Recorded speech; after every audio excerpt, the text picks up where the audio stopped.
the Alex Belfield In Conversation podcast with daisymedia.co.uk. Hello, I'm Eamon Holmes, and you're listening to a man who my other half, Ruth Langsford, wakes up with every single morning.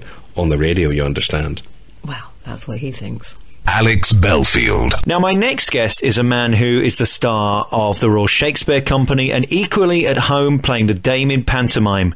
He's a man who's the star of X-Men and, of course, the Da Vinci Code. He's the one and only Sir Ian McKellen. Last time I saw you, of course, was in pantomime. You look fabulous in a frock. Well, I'm not wearing a frock at the moment, although it being radio, perhaps I am, you know. What are you? Are you an actor, a performer, or just a personality that does everything? Well, it's an interesting question, that. Well, of those three, I'm an actor. But I'm also an Englishman, I'm also gay, I'm also born in Lancashire, I'm also a son. I'm not a father yet. I've a number of things that make up me, but what I do for a living is act. I don't like being a personality. I don't quite know what that means, but and I certainly don't like being a celebrity, and I don't think that's really a part of being an actor. But it's forced on you when you're by studios who want to buy a lot of rather cheap publicity, and they send actors out doing things that they wouldn't normally choose to do in order to advertise the product. But there we go. But you're thrilled to be here with me. Certainly am, yes. The reason I say you're a personality, there are few actors who can entertain in real life. They can be brilliant people with a script, but everybody loves to get you on their chat show because they know you'll be great value. Oh, that's very kind of you to say so, and that is something I've had to learn to do. I mean, since very early days in growing up in Lancashire, where I was a frightened little boy. I was shy. I was bullied. I was the runt, really, and not very clever, not very emotionally developed, no good at sport. The only thing I seemed to be any good at was somehow getting up on a stage where I could feel confident. Confident because I was speaking somebody else's words. I knew when I was going to walk. I knew what I was coming next, and there was nothing to be frightened of. In those circumstances, I can be as brave and outlandish as the worst of them. But for the rest of life, I was still the boy, even in my teens and 20s and 30s, who really didn't like going to parties very much, and if I did, would sit in the corner and hope it would be over soon. Self-confidence is what I've had to learn as an actor, and the only way I could get to be self-confident was by acting.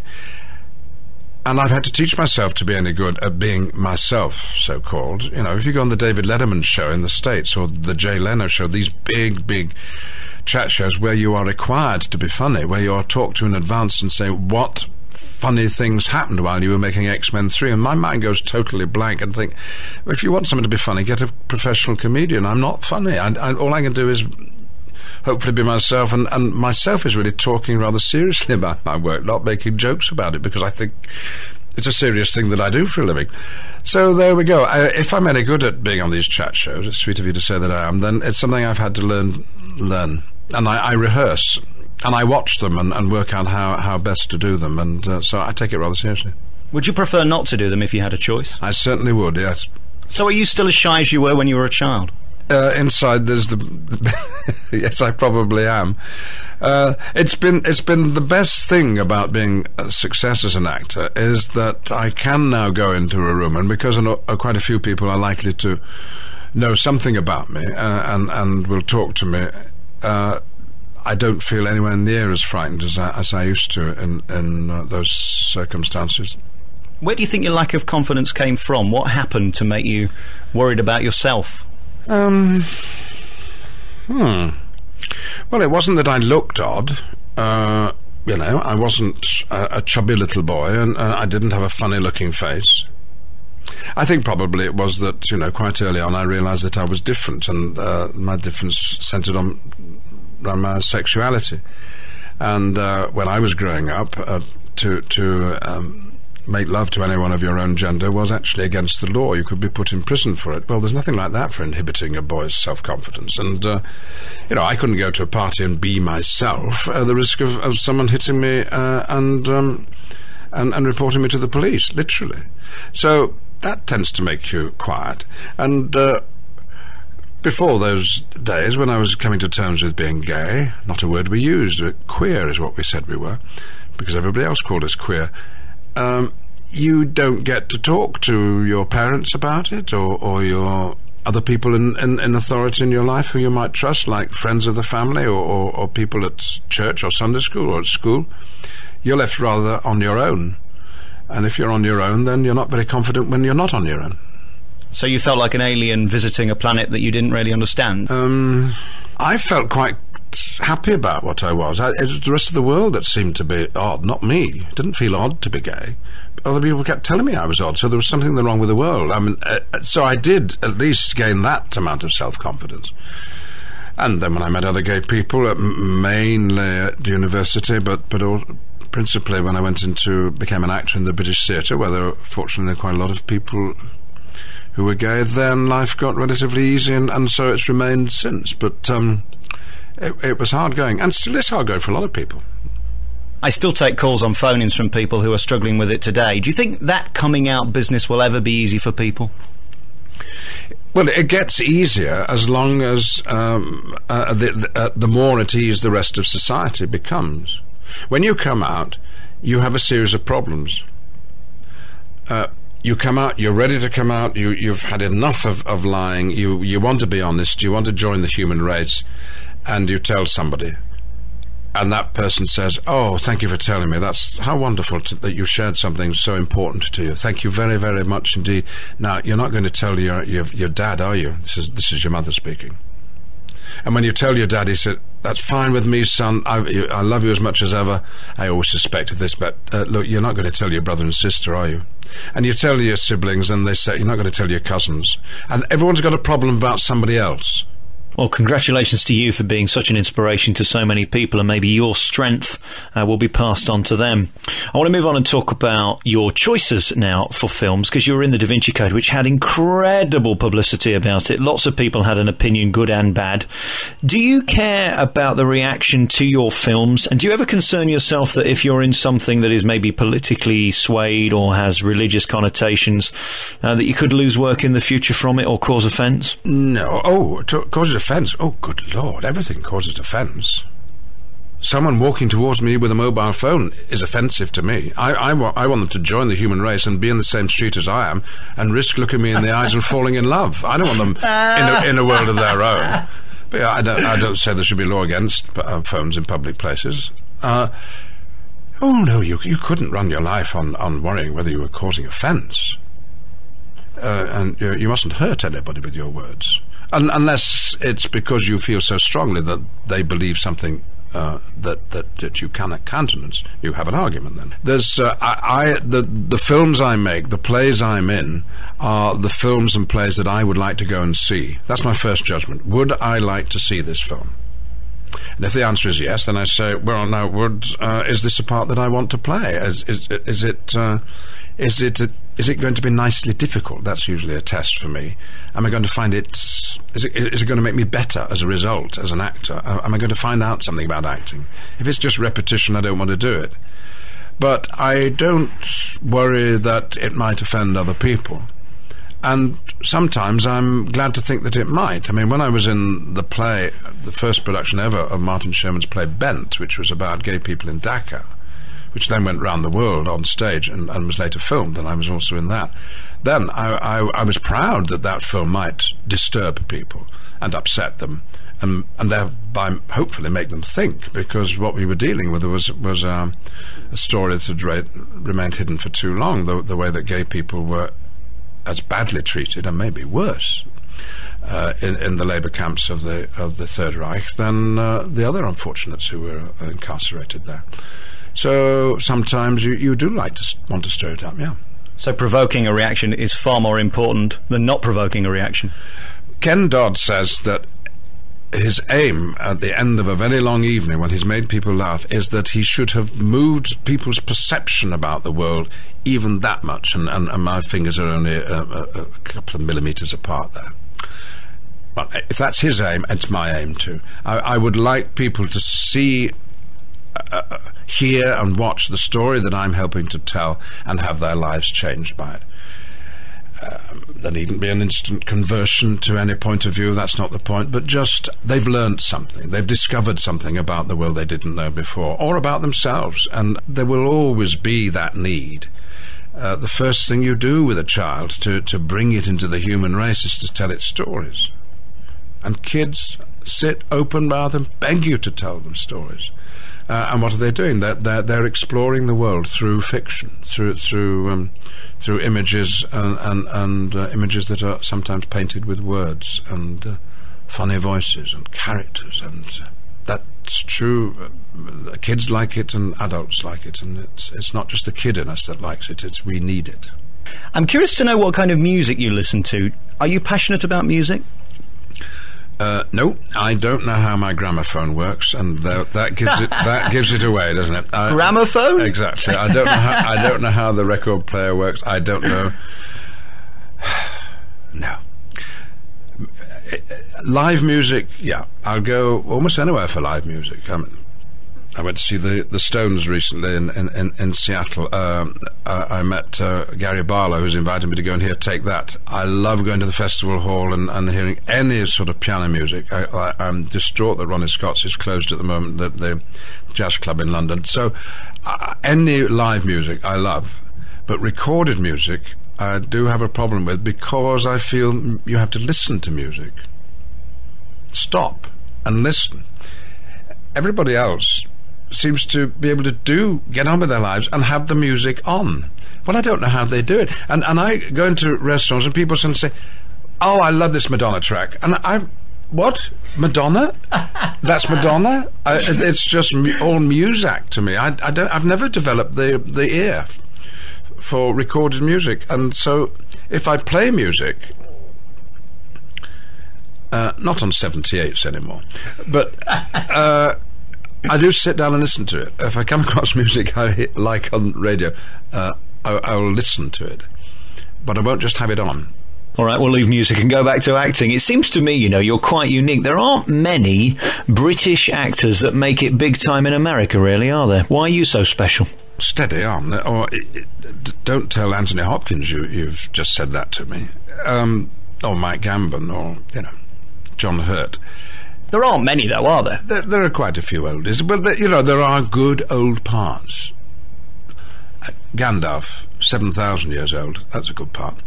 But, so somebody's got to play them. What are you going to do? To put young people in the beard, or have someone who knows what they're doing? So it's all luck, and anyone who tells you that luck isn't involved in our business is a liar, or they misunderstood how it works. I don't know how I got Gandalf. I think, although they denied, that it was offered to Sean Connery, who perhaps didn't like the idea of going to work in New Zealand for a year. I don't know. And Tony Hopkins, I think, was also offered it.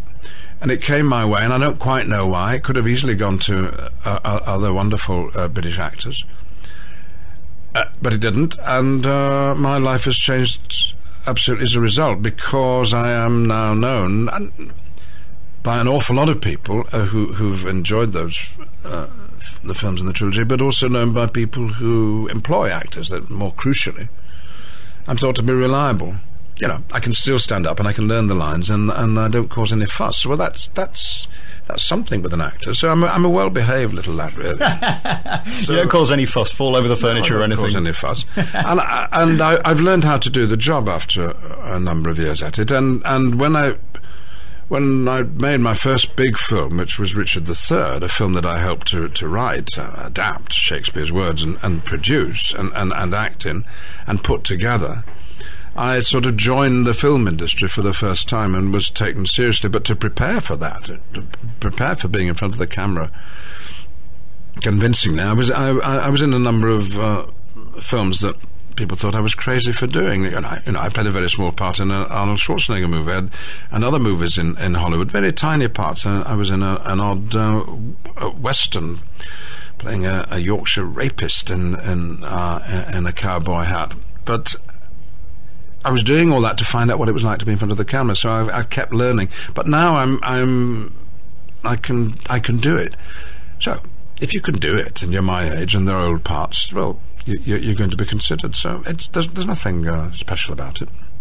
What is the skill to being a great actor from an average actor? What do you do that makes you better? Is it bringing it in, being more subtle? Well, probably playing great parts. No. So you can be the best actor in the world. If it's the wrong script, you'll still be rubbish. Of course. And I won't give you the examples from my career, but there are plenty of them. And, come Oscar time, it's the parts that win the awards, not the actors. Well, they have to be well acted, but it's the parts. So there you go, and actors know that. You play the best parts, you might be considered to be the best actor, and why would you want to play parts that weren't any good, if you had a choice in the matter? But greatness, what is a great acting? You sort of know it when you see it, and on the whole, I think of the theatre great acting, and I think it's an ability really to entertain a large number of strangers in a room, and tell them a story in such a way that they all go out not just feeling that they've had their money's worth, but they have had their lives, I don't know, altered a little bit. I mean, but then it would be the play that did that. It would be the whole experience. It wouldn't just be the one actor, I don't know. Maybe we say, certainly of painters, that a great painter you might define is the painter that makes you see the world differently. Now, L.S. Lowry, the favourite English painter, modern painter, amongst the public, is rather looked down on by the arts establishment. Well, they're wrong, because now you can go out and look at a crowd, and all you can say about it is, it's exactly like an L.S. Lowry painting. Well, he told you that. Nobody else had pointed it out before. Not even Bruegel knew that a crowd behaved like that. You watch a crowd going to a football match, they're behaving like a crowd does in a Lowry painting. That's greatness. Now, if an actor can do a little bit of that in his way, perhaps that would be a definition of greatness. Do you prefer the intimacy of a theatre? Do you prefer the immediacy of being able to entertain an audience, or is it quite nice to be able to do a retake if you do it wrong? I find it easier these days to work in a very small theatre. I've just been working in the Donmar Theatre in London, which only seats about 200 people, and you can give there a cinematic performance, which that is a performance that doesn't select. The actor doesn't tell the audience what to look at, just does the performance, just is the character, and the audience have to lean forward and make up their minds as to what they think, and look at whatever they want to. If you're in a big theatre, you have to start waving a handkerchief in your arms around and saying, "Oh, me, I'm speaking now, and now I will tell you something about the character." Well, that's another sort of acting, and it's a different style of acting. On the whole, these days, I prefer to work in small theatres and in front of the camera. But the difference between acting on stage and film is really one of scale. And you 4 months making a movie, doing a show 8 times a week. You can't do a show 8 times a week until you've spent an awful lot of time preparing for it. And so when you're rehearsing a play, it's a little bit like filming a film. You suddenly land on a moment, you say, got it, think I understand that. That's the moment you want the camera to be turning. And so there are connections. When you're filming, it does feel like you're rehearsing. And when you're rehearsing, it feels a little bit like filming. But then when you have to put it all together, and you get in front of an audience, well, then it's something else altogether. And that's why, on the whole, actors who do both will, I think, always tell you that for the real visceral thrill, it's the live performance where anything can happen, and where you don't do this what you did last night. You do something different for this group of people. Live theatre, not dead theatre, not repetitive theatre. Each performance is a new take, as it were, in film terms. So, but there's no reason if you can work in one medium, you should be able to work in another. Although often film actors come a cropper on the stage because they don't know about just making sure they can be heard and seen. They don't quite know how to present themselves. And film actors don't always know about walking, because when did you last see a pair of feet in a film? Film acting is usually about the face. If you sit in the stalls of a theatre, well, the first thing you see is the feet, actually. You have to look up at the rest of the body, and you have to work with your full body on stage. But then it's all acting. And on radio, here we are, I'm gesticulating, wasting my time, because no one listening can see it, you see. They don't, but that, I love acting for the microphone on radio. because it's reducing everything just to the voice. So it's all acting, and it's all related, and it's all difficult, and all very rewarding. Is it a bit frustrating when you're doing a film 3 or 4 months away and you're waiting around days on end and then you do your bit? Or is that just part of the job? No job is wonderful, is it, all the time? Well, it depends where you are.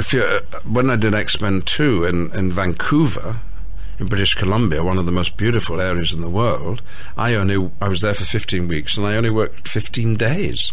So I was on one perpetual holiday. It was wonderful. I made a film you've never heard of called Alfred the Great way back in the 60s in Galway in Ireland, and they went there. Clive Donner went there because he wanted the Irish mist wiping all the colour from the palette of this story from the Dark Ages. And it was the best summer that Galway's ever had. So day after day we opened up the curtains in the morning saying, oh, we can't go to work today, it's sunny. So that, don't feel sorry for actors on the whole, for actors in films on the whole, pretty well looked after. They're staying for free in a rather nice hotel, and they've got per diem, and they're surrounded by their mates, and they may be miles from home, which may be a disadvantage, but it's not too bad. And it is a matter of discipline when you finally get into the studio and you finally get in front of the camera, and it can be frustrating waiting around all day for that moment when you will deliver your performance, because you're about to deliver something for posterity. Immortality is within your grasp. Are you going to be up to it? It's a dreadful responsibility. In the theatre, you'd give a duff performance, say a line badly, there's another night to come, we'll be all right. But in film, yeah, you can take it again, but you've got to be able to deliver, and the clock's ticking over, and that is, I find that nerve-wracking. And there's that word, the best film actors are those who can relax and just not worry about all the pressures and just effortlessly be themselves through the character that they're playing. Is life good for you now? You're a big star, an international star, movie star, theatre star. You must get recognised everywhere you go. Do you enjoy that, or would you rather be more private? I didn't become an actor to be famous. I really didn't. I didn't become an actor to be rich. And very late in the day, I suppose, at past pensionable age, I am, compared with most people, famous and rich. So they're big bonuses, huge bonuses. I can travel first class because I can afford to. I love that. It's the one big luxury in my life. But I would hate to be such a person who had to live in a castle with a moat and security guards. That sort of film star life, it must be absolutely dreadful. And I don't think many of them can cope with it. And Hollywood is littered with the corpses of people who have not been able to cope with fame at that sort of intense level.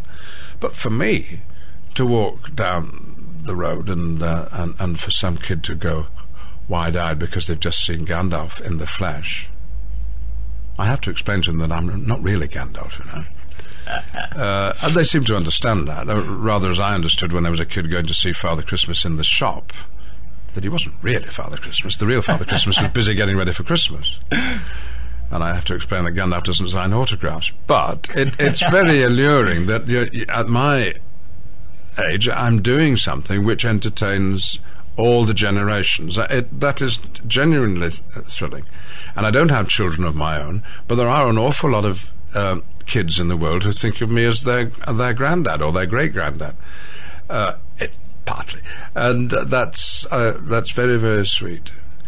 I was in New York on September the 11th, 2000 and whatever it was, when the planes went into the Twin Towers, and the following day I walked down to Ground Zero with some friends, and the air was stinking of concrete and God knows what.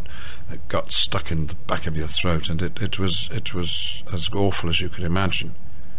And the streets were empty, except for little knots of social workers and police who were sitting around having a well-earned cup of tea. And as I just got to Ground Zero, there was a little group of black police from the New York Police Department, and one of them shouted out, "Hey, Magneto!"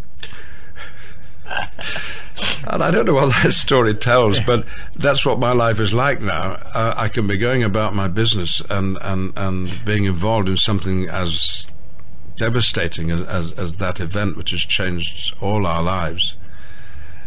And there's a man who I'll never meet again, who I didn't know I knew, who knew who I was. And that just makes me feel quite warm inside. But the real job continues of taking somebody else's words and making them believable for the audience, whether they're coming to see a film or a play. And I dare say I shall go on doing that as long as people ask me to.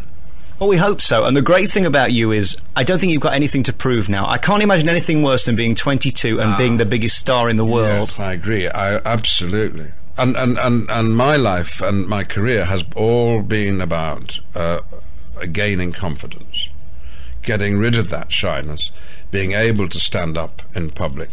And now, you see, initially I could only stand up in public if it was on a stage and I'd got grease paint on and I was speaking somebody else's words and I was disguised. Then I learned how to be myself on stage and use myself and not be disguised, and I don't wear stage makeup anymore. But now, better still, my self-confidence is almost total, because now I can speak openly about being gay, which I found so difficult for so long. I can go into any situation and be Ian McKellen. That's the way it should be. Let's talk about the Oscars, because that's got to be something that you never forget, that feeling of standing in front of all those people that you've watched in the movies. I can't imagine even wanting to be part of it. It's so American, ridiculous and over the top. Is it great fun or not? Well, it isn't. I would hate to have to do it every year, but it isn't given to actors to do it every year. But you know, I've been to a lot of odd places. I've been to Buckingham Palace a few times, and the thrill of that is seeing how it works. How do they do it? Oh, that's how they do it. Oh, look what they do. And it's the same with going to the Oscars. Oh, that's how it's done. Well, I'm sorry to disappoint you if it is a disappointment, perhaps not to you, but you go to the Oscars and you sit there for a long time, and most of the evening is not the ceremony. Most of the evening is waiting for the ceremony to restart, because interspersing the broadcast of the Oscars on American television is the commercials, which pay for the program, which is why it's there. All these people want to advertise their products in the company of very famous actors and glamorous people in general. And so I'm watching how it all works, and seeing people at close quarters, and most people at the Oscars are not having a very good time, unfortunately, because they're very nervous, and if they're caught up on stage, they don't quite know what to do. And of course all those actors who never appear in public normally, having to make a perilous walk down some stairs from the back of the stage. You can always pick out the theatre actors. Theatre actors rather like coming down a pair of stairs. They know what it's about, but film stars, no, they're very nervous about it. So there's a lot of tension in the air, and oddly enough, a lot of boredom. And it goes on forever and ever, and really what you're waiting to do is to get to the parties afterwards. But then you can't get to the parties until you've been photographed a million times. So it's people at work, really. They're working, but it's not really what they want to do for a living, because what they do for a living is make movies.